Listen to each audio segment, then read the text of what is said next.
From the Post Building in downtown North St. Louis, this is Inside City.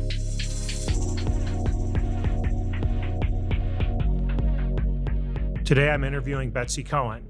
She has been the executive director of the St. Louis Mosaic Project since 2014, with the goal of attracting more foreign-born talent to St. Louis.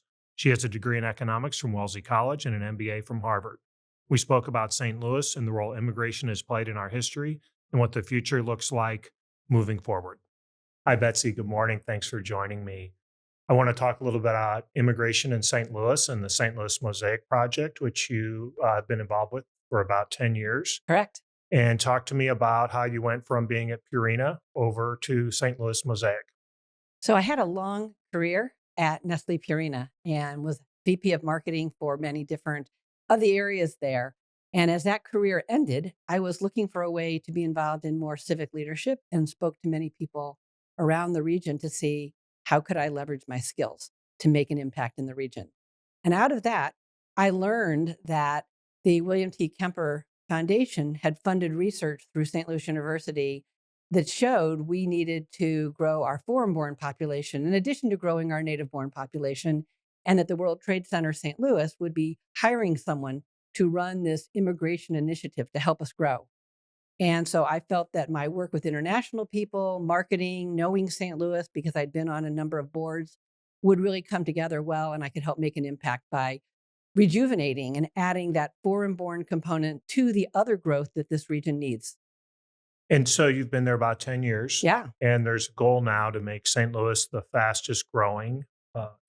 And talk about foreign-born or immigration or that goal of being fastest growing by 2025, which is right around the corner. Yes, we had set that goal of fastest growing because when you have a small base, you can grow. Yeah, right. If you're a large market like Chicago or New York, it's very hard because you've got big numbers. But with a small base, and when I joined and started this work, we were at about 118,000 foreign-born people in our region of about 2.8 million. So we were at about 5%. And actually, we are still at about close to 5%, even though now we've grown to about 135,000 foreign-born people in the region because we've gone through various changes in immigration law, as well as changes with the pandemic that set things back. And now we are continuing to have that aspirational goal to be the fastest growing major metropolitan area by the year 2025. And I think compared to other areas, I think I read is the number closer to 14% is foreign-born is kind of your typical. That's the national average. The national average. So in terms of 5% and how we measure up, it is, we've got some growing just to be typical. Well, there's two questions there. One is it's better to think about growth on the base of a number because percent-wise, we could grow the percent just by losing more of those people born here, and we could raise that percent. And that's not the answer. Right. We need to grow that 95% that is, people born in this country, and we need to also grow the foreign born. So it's really about the numbers and all the different ways we can look at components in the region to attract and retain, and in some ways, retain and then grow people that are from other countries that come to our region. And why is that important? I mean, it seems kind of obvious, but as far as the ecosystem and what St. Louis is, why is the foreign-born, and we've been flat for population, so that seems to be a path forward. Well, there's two things. One is that the region last year lost a little over 5,000 people, but we gained about 3,500 that are foreign-born. Nice. But we're still down.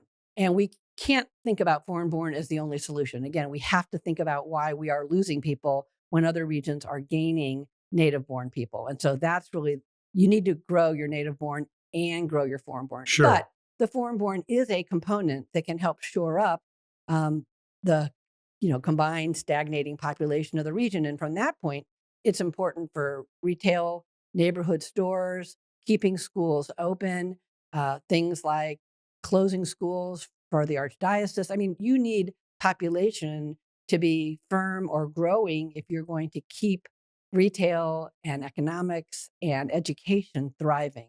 Tax base.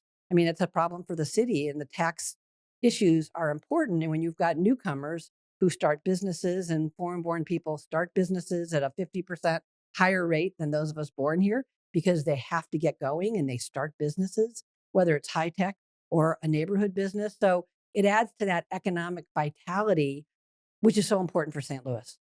And there was an article in the Business Journal just in the last couple of weeks about the population of under 18, I think, is down about 66,000 is the number throughout the region. And the article talked about the ripple effects of that because you have fewer kids, they're less likely to move here and grow older and the types of things you're talking about. So Right. it's just simply a numbers game. It is. And so many of the foreign-born communities, new Americans, global talent, people that come, they're younger. They are going to be in our workforce when the other communities that have been here are aging. And then they also tend to have more children. And so you've got several factors that build on each other in a positive way for that ability to grow population, tax, schools, everything. If you can keep the people you have and grow your native born and grow your foreign born. Sure.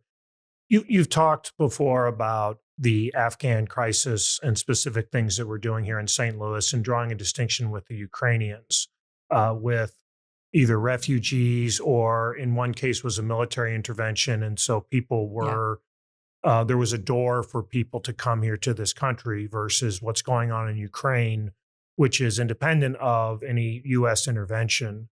And so there have been specific ways that you have been involved with, say, for example, Jerry Schlichter on this Afghan program that not many people may know about. So there are a number of ways that we get people who come from out of the country to the United States and to the region. And one of them is the official refugee program, which is through the United Nations. People go to refugee camps, they go through the UN, and they get vetted and they come through an official refugee program. And our president sets that number of how many refugees can come. Right now, under President Biden, it's 125,000 people can come through the refugee program each year to the United States. And St. Louis, through our International Institute and several other groups, might get 1,000 or so through I that see. program, and they get resettled. On top of that, when we had this basically a foreign affairs issue because of Yes. Afghanistan, that's Yeah. a foreign policy reason that our government decided to allow Afghan people quickly. And we had a very sudden decision, and we sent our own planes and all those pictures of people Sure. hanging on. So we allowed a whole group of 70,000 to 100,000 people to come because of foreign policy and our promises to the people of Afghanistan I that see. if they work with us, we would help protect them. So most of the people that came had been working in some direct or indirect way with our government for reasons of foreign policy. And that's why they came. And that was a separate group, but in some ways they're similar to refugees in that they came with literally nothing but the clothes on their Sure. back and a backpack. And then on top of that, the Ukrainian situation, again, was a military, humanitarian, and the president made a different decision and said, let's look at a program like what Canada has done, where there's private sponsorship. The government is not paying and bringing them, but individuals can get together, pool some money, and bring people from Ukraine here, at least for a few years, and then maybe we renew it. So that was a new program. And that has also been expanded as President Biden has tried to get groups of citizens to come together and fund bringing people who need it to come here. And now there's work of a special program that individuals from Cuba, Nicaragua, Venezuela, and Haiti are coming again with these private sponsorship opportunities. And so the government isn't funding it, but individuals are bringing people here. And it's another avenue for people to come. And I think the way I formally met you a few years ago was talking about could we bring 100 Ukrainian programmers here to Yes. St. Louis? Yeah. And it's not that easy because then you do need, in that specific case, sponsors, private sponsors to make that happen, and it can get into the tens of thousands of dollars even to bring just one person over. Yeah, so it's usually about 2,500 per person. So for a family of four, the group of people might need to raise 10,000 or more to be able to bring Just one. and then you have to figure out who to bring Yeah. and then their skill sets. In that sense, if you were trying to look for a specific skill set, then that would be another kind of factor trying to figure out the right people versus more of a humanitarian decision to bring people. It's very hard to bring people by a certain specialty versus trying to understand we now have people here from Afghanistan, from Ukraine, and now coming from all over the world. And many of them do have technical skills as they improve English and can use their technical skills Yeah. that we as a region can benefit. So historically, St. Louis was a strong manufacturing town, and in the late 1800s, it exploded. It was a jump-off spot in the middle of the country, and you had Germans, Irish, Polish who came here because the manufacturing jobs were you didn't have to necessarily even speak English, and you could have fairly basic skills and still be productive. But the stakes are higher now. We're not just a manufacturing community. A lot of that went away, and you have fairly technical needs or people that English does matter. And we were talking earlier about in a career, there's vocabulary that is very specific to that. Talk about how Mosaic works with the International Institute to bring these people here so they could be very smart. They might be doctors or lawyers, not just basic jobs. So I don't know if I would say the table stakes have changed, but the type of person that we're seeing and able to place is very different than it used to be. There's a range. The good news is our International Institute of St. Louis has a wonderful staff, and they have a team of 4 to 5 people that do workforce placements for people whose English is not strong but want to get hourly jobs. And they placed close to 300 people last year into hourly jobs with packaging lines, some manufacturing, hospitality, casinos, hospital jobs for those entry jobs, survival jobs. And sometimes those individuals are going to get second and third jobs to get their families going. Then we have a lot of other people, some of them who came from Afghanistan or Ukraine that had skills, have English, and are ready for more of a mid-level professional job. And that's where the Mosaic Project comes in. And whether they reach out to us directly for the professional connector program we run, or the Institute refers them, we work with them on their resumes, we work with them on interviewing, and then we make introductions for them with people who are in their field so they can feel that they start to network. And we explain to them, you have to make relationships in St. Louis. You need to have doors open for you, and you need to learn what's required in the field that you used to be in. How might that be different in the United States? So we make these professional connections for them. And out of that, we hear that over time, they do find jobs. Plus, they feel validated that someone understands what their skills were. Actually, we just heard yesterday that somebody was hired in a professional role at Lusco, which is actually owned by a Hispanic woman engineer.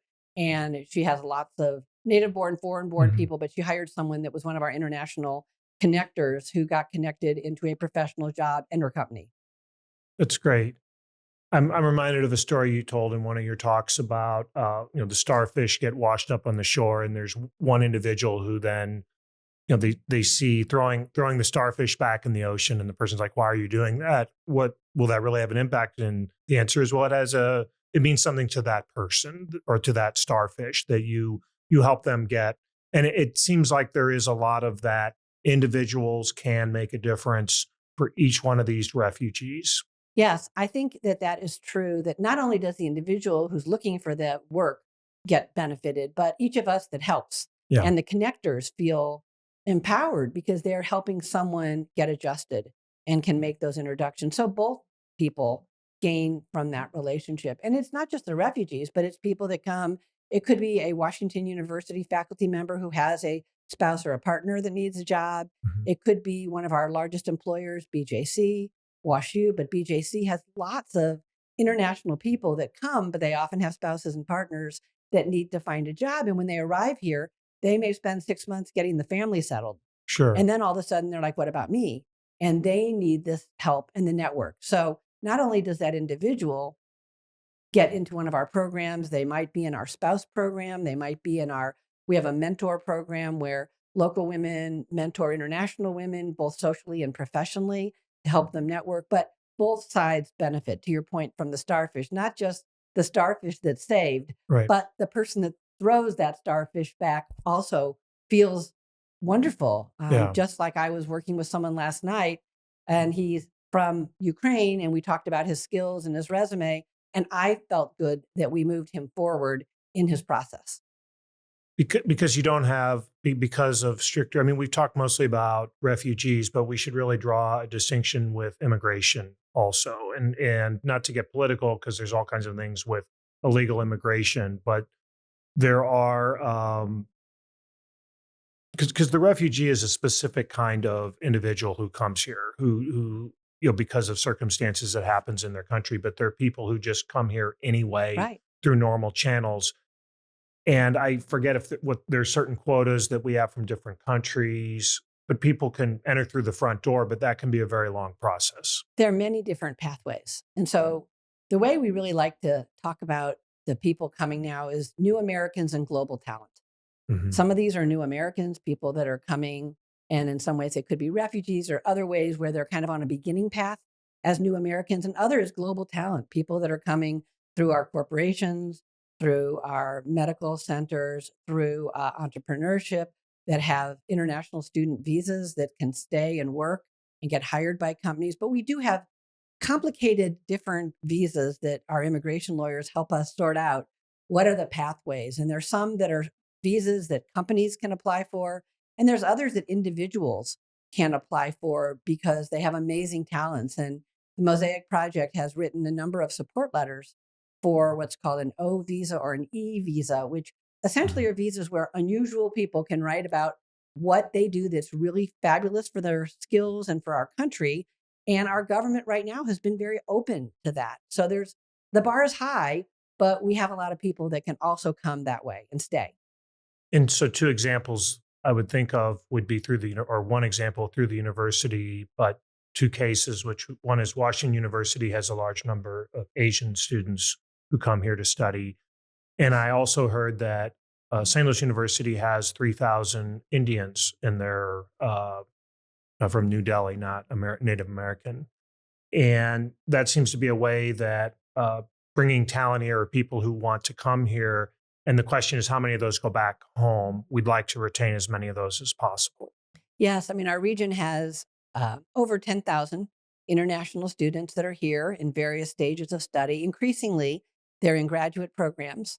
The way our law works is if they're in a STEM field, they can stay for 3 years after they graduate on their student visa and work for an employer in a STEM field. And that is a great benefit to our employers and to those individuals because 3 years may be a longer tenure, we know, than many of the turnover that companies have with STEM workers that are US born. It gets complicated because just historically, the idea is that immigrants uh, take jobs from people who are already here. They work for lower wages, perhaps they're here illegally, but there's a huge need in all of these fields that are going unfilled. And so, at least currently, and I know it ebbs and flows, that's currently not an issue. There's more demand for jobs than people to fill them. I think we're seeing a bit of a contraction in the number of open jobs in the country and in our region, fewer tech jobs than there were a couple of years ago with changes with AI, with the employment scene. But we still do have many openings. The research shows that the interaction of international people with jobs for American born people is very low. And it's usually at the most lowest level of unskilled, interaction at the dishwasher level, let's say. It's not such that there is that much interaction, particularly at that middle and higher level jobs, particularly when we have such low unemployment. There have been times in the past where our country has had a system where if unemployment was low, you would have more visas available for people. And then if unemployment went up, you'd take that number down. We haven't had that. That would be a logical solution to some of the employment needs. But because the political system does not seem to want to have logical solutions, everyone wants to talk about what they care about on the right or left. Things like STEM workers, should we have more visas or should we have more employment visas when unemployment is low? Those are common sense solutions that we just aren't doing.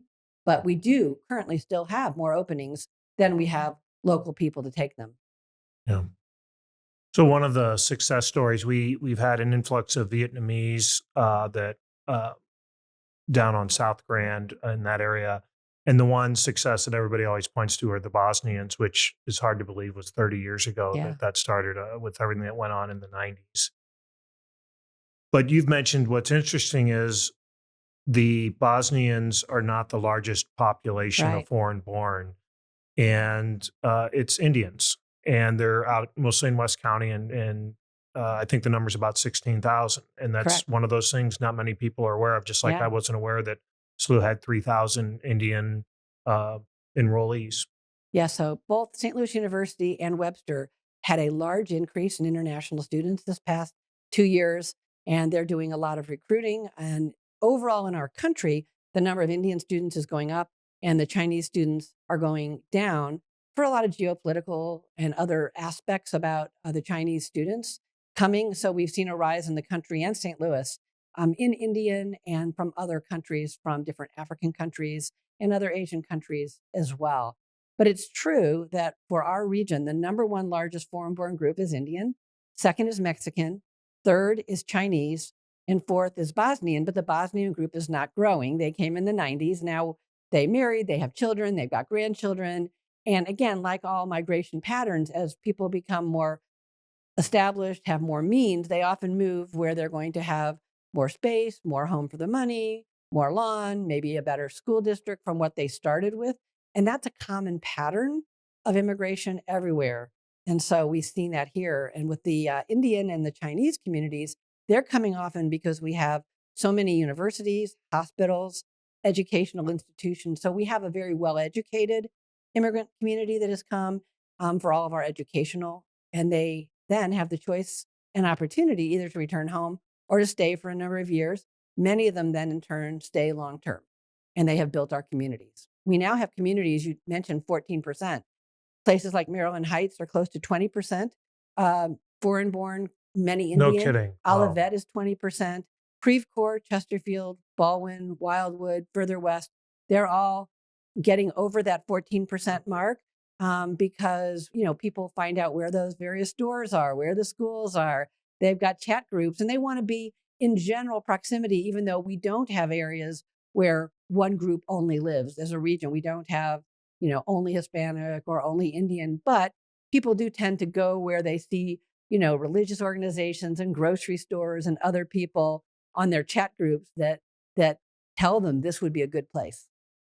And for people who come to the United States, they tend to collect in different areas, and so like St. Louis has always been lower in Hispanic population than many other areas.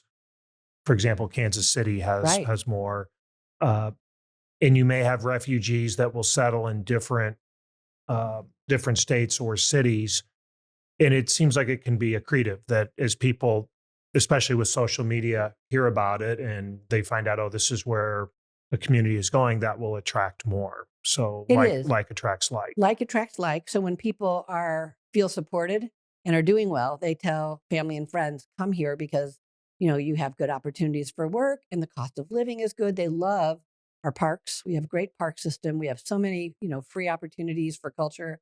Those all are positives, but you have to build the base of people. And that's what we're working on with both opportunities that the International Institute has been having people that have been funded partly by Jerry Schlichter, who's a philanthropist and very civic, to do engagement with Afghan people around the country and Hispanic people who are work authorized in some of these new programs that our government has to tell them that they would be happy in St. Louis. But we also see that we have to do our share to reach out. And that's why we have a new initiative through the Mosaic Project and community partners called St. Louis for You, STL Par.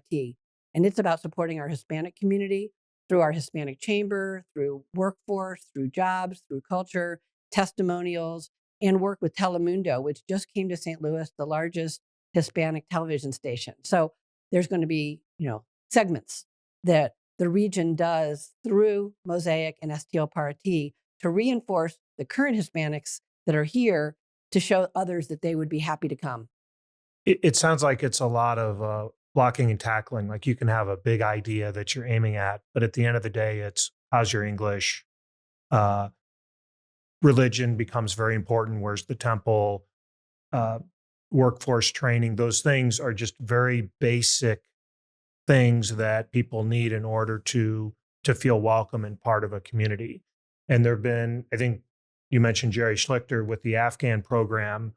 has developed 5 or 6 things that they're hitting, which is fairly unique and checks all these boxes, which allow ultimately people to feel welcome and be successful so they don't have to come here, feel like, oh, I need to go to Kansas City Right. or go to St. Paul because whatever a relative is up there, that kind of thing. Yeah, you want people as quickly as possible to feel welcomed in whichever way that might be. Some people want to find other people that share some of their ethnic or cultural. Others want to totally mingle and become more assimilated more quickly if that's their goal. And we're seeing that now also with some new movement from our medical community because we have nurses now coming from all over the world through St. Louis University Hospital, through SSM, through Barnes. And so there are programs where literally hundreds of nurses are coming and bringing their spouses or partners, and they're coming and they will be able to stay long term and help support growth in the city as well as some in the county. So these are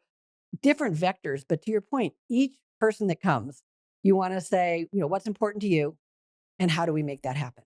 And we're small enough and big enough that we can do that, unlike a Chicago or New York where you can't have that individual touch. I don't think the way we've been able to do it as a region. And so if someone wants to get involved, what are some specific things? I mean, like there's, I think, a bazaar this weekend at International Institute Yes. that's going on. So there's a lot of different programs.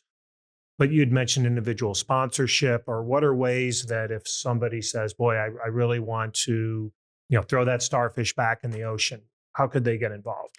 I think that there are several ways. First of all, the International Institute of St. Louis has a very robust volunteer area where people can do everything from one-time tutoring or a one-time helping someone do mock interviews to longer-term helping families. Welcome Neighbor is an organization that has volunteer opportunities, which is outstanding as well. We also, through the Mosaic Project, have people that want to be a professional connector. And so if they want to be someone and say, oh, I'm an accountant, I would love to have a one-time meeting with someone who comes and has accounting skills, they can reach out to us if they would like to be a professional connector. Or often people call us at the Mosaic Project, our team of 3, and say, I'm interested in healthcare and how could I be useful? And then we might say, you should volunteer at Casa de Salud because they could use you as a volunteer if you're interested in helping our foreign-born community in the healthcare vector. So we often act as that connector or navigator. And we're always happy if people call the St. Louis Mosaic Project and call me and say, how could I be connected? What would be the best place in the community? There's also a group called I Help, which does personal tutoring in the home of newcomers that come that don't necessarily drive yet. And you can do tutoring in home. You can do tutoring online through Zoom. So there are a lot of ways people can do that. If they're interested, though, in actually physically being involved as a sponsor, the program called Welcome Corps is coordinated through the International Institute, where groups of people can come together and pool some money and actually then sponsor a family directly. And that is facilitated through the International Institute of St. Louis. And in terms, I know you're not here to speak about the Institute itself, but these are public-private partnerships, these organizations, the state of Missouri supports, and as well as private dollars. And there just aren't that many places in the country that rival what the International Institute does. Right. The International Institute is a nonprofit agency with a staff of over 100 people, and they have donors, they have grants, they have refugee money and grants. The other groups, including, the Mosaic Project has both government and private funding for our team of 3 to do the work that we do. So it's public-private as well. And the other agencies in town that do resettlement and support various kinds of immigrants and refugees, again, often have some government money for certain programs. And then they also have individuals and donors and foundations that care. And that's something we've seen also through our new Office of New Americans in the mayor's office. Having an Office of New Americans has allowed some other donors to come forward to help our region with what we need to truly be welcoming when newcomers come and need services out of City Hall. That's great. So you've written a book, Yeah. and I don't know if you want to hold it up. Yes. You're hired, and I flipped through it. It's a very practical book, and that really came about because of just helping people, and now you've written it down. So Yeah. Welcome to the USA. You're hired, a guide for foreign-born people seeking jobs. It really came during the pandemic when I was doing a lot of one-on-one coaching. we couldn't be in person for the Mosaic Project. So I felt I put a lot of tips on LinkedIn, and a number of people wrote to me and they said, Betsy, it's hard to read all your tips on LinkedIn. Why don't you write a book? And so I crashed between May and September of 21 to get all my best advice that I've learned through the Mosaic Project into a book. And so when various foreign-born people call and they talk to our team or they talk to me and they say, I have 2 or 3 questions. And I'm like, no, you have 100. You don't know what they are. And, can I, encourage you, get the book at the library. I donate them to the International Institute to Welcome Neighbor, to individuals that are here as refugees. Other people buy it on Amazon. Any way that I can get this knowledge out locally as well as nationally to be helpful. That's really my personal mission, is to take what I've learned and help more people, because it's important for those individuals to be successful, but it's important for our St. Louis and our national economy that we don't have brain waste, that these individuals that come with talent, I want them to be successful because we need them as a country. We need younger, productive people, and they need English, and they need to understand our job market, and they understand how to get a job, how to keep a job, how to get promoted.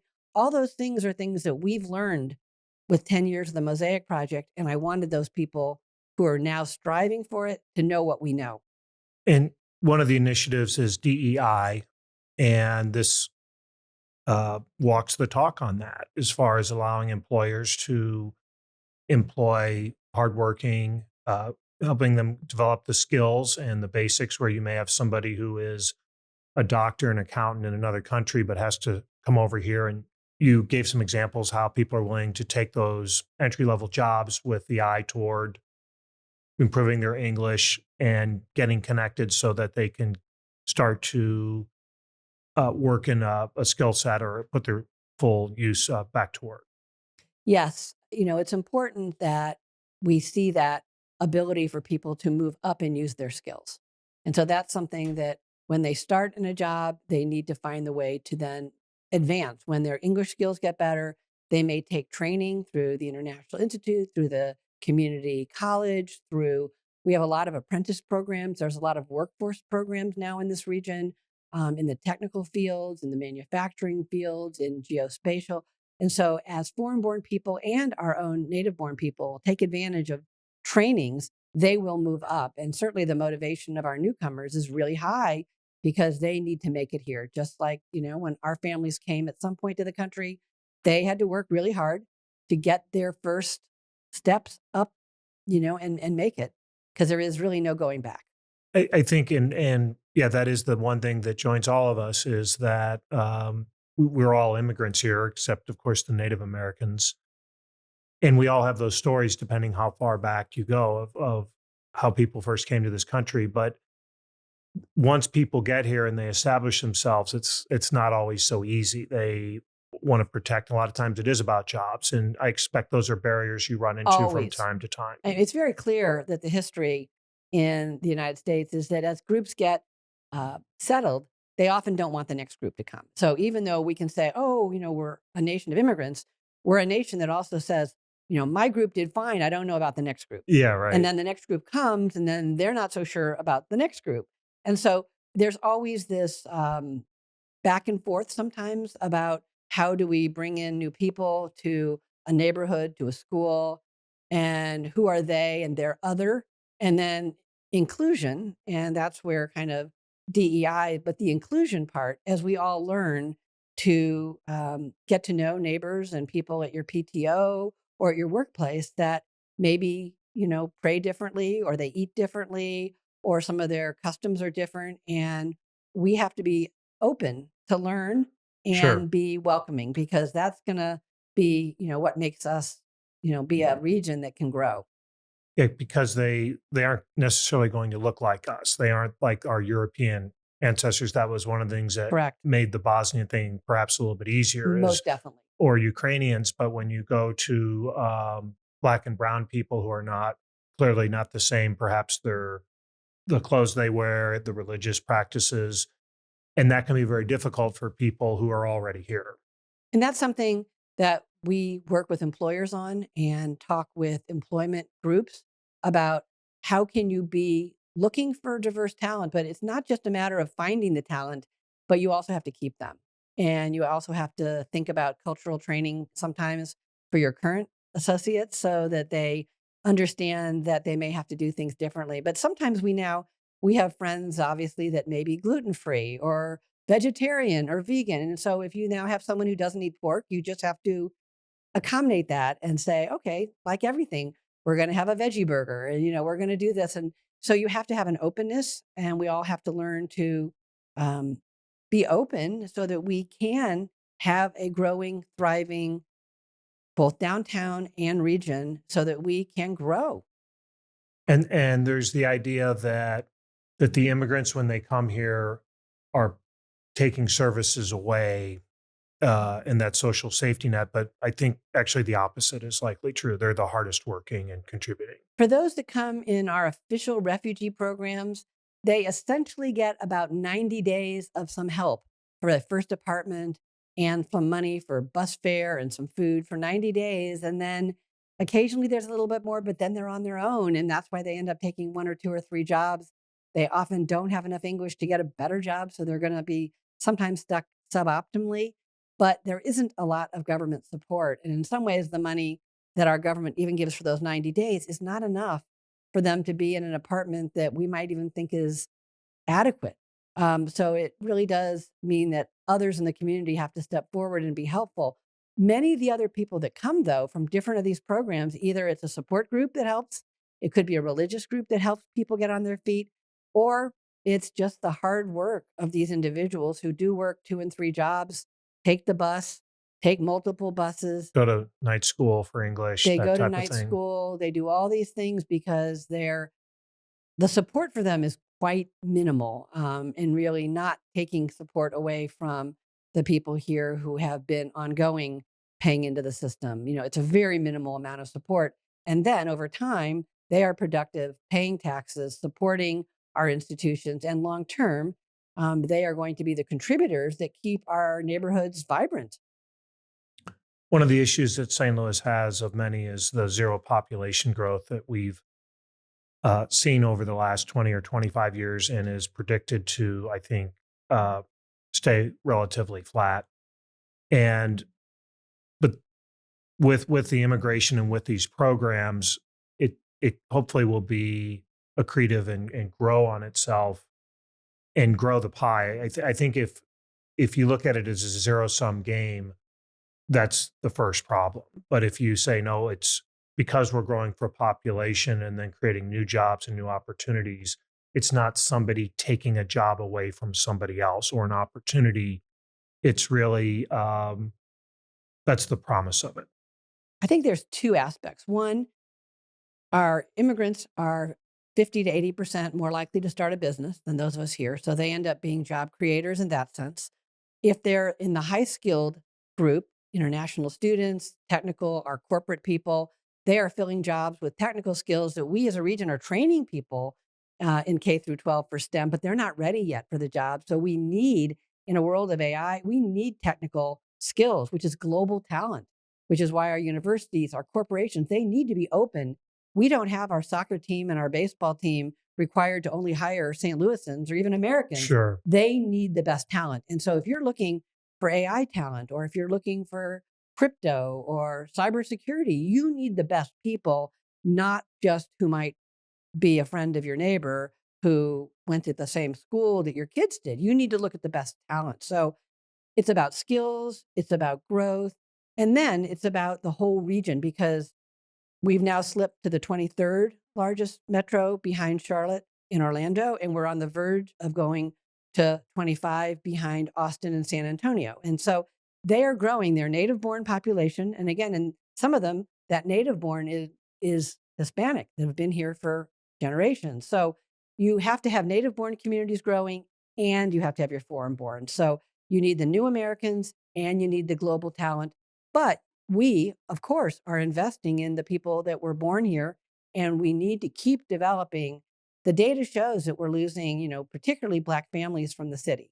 And so we as a region have to look at what do we do for the urban community, for our suburban communities, because all of them are losing native born, particularly our Black families. And so we need to address those issues certainly first. And then to your point, and we can add new Americans and global talent if we're doing the right things for the native born as well. What do the next 10 years look like for St. Louis, for the Mosaic Project and for Betsy Cohen? I think it looks like building our Hispanic community. I really do see that we will have a range of work authorized Hispanic people in our professions, more in our companies, more in our service businesses, our hospitals. And we will have more people from around the world that come here, and we'll start to go places and see and hear more different cultures, because when you start to get above that 135, if we can get to 150, 160,000 foreign-born people in the region, you'll start to see more of a mix of people everywhere. And that also is more attractive to our own children who want to live in multicultural communities. So it will add to that mix of people that will make the region more vibrant. So I think that's the exciting part. If we can add new Americans, if we can add to our staffing of our big companies, it just makes a richer community that I think younger people and working people, new companies are going to want to locate here if you have a region that is welcoming. That's great.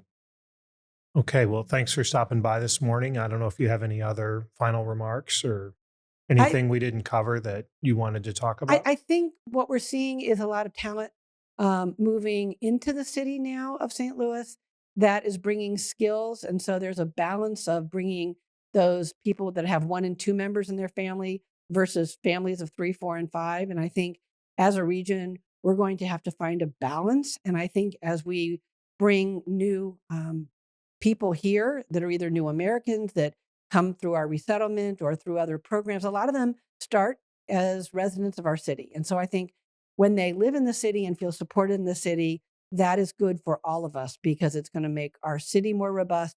And overall, that's going to make the region stronger. So I think that we have to think about the city and the whole region together, and how our new Americans and our global talent can add to both of those aspects. That's great. Thank you very much. Thanks.